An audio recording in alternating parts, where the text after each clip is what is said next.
Kamareddy zone పరిధిలోని సిద్దిపేట జిల్లా కేంద్రంలో ఈ నెల 15వ తారీఖున సిద్దిపేట పట్టణంలోని పాత బస్టాండ్ సర్కిల్ వద్ద నిర్వహించనున్న ఉత్తరప్రదేశ్ మాజీ ముఖ్యమంత్రి బహుజన సమాజ ఉద్యమ ఉక్కు మహిళ బెహెన్ కుమారి మాయావతి గారి జన్మదిన వేడుకల సందర్భంగా జరిగే భారీ బహిరంగ సభకు ప్రజలందరూ లక్ష్యాల సాధనకై హక్కుల పోరాటానికి ఆత్మగౌరవ స్వప్నాల కోసం వేలాదిగా తరలిరావాలని రాష్ట్ర ప్రధాన కార్యదర్శి బోడపట్ల ఈశ్వర్ గారు గళమెత్తి పిలుపునిచ్చారు.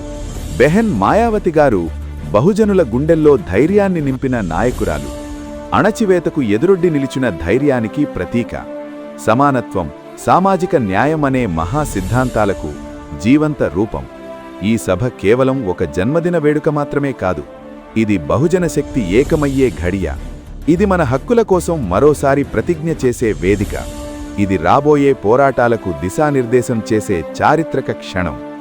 కులం, మతం, ప్రాంతం అనే భేదాలు లేకుండా బహుజనులే దేశానికి వెన్నెముక అనే నినాదాన్ని గట్టిగా చాటేందుకు ప్రతి కార్యకర్త, ప్రతి అభిమాని, ప్రతి చైతన్యవంతుడు ఈ సభను చరిత్రలో నిలిచే విజయంగా మలచాల్సిన బాధ్యత మనందరిదే.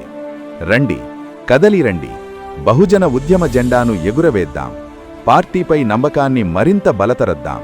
భవిష్యత్తు మనదేనని ప్రపంచానికి చాటుదాం. జై భీమ్, జై బహుజన్ సమాజ్ పార్టీ.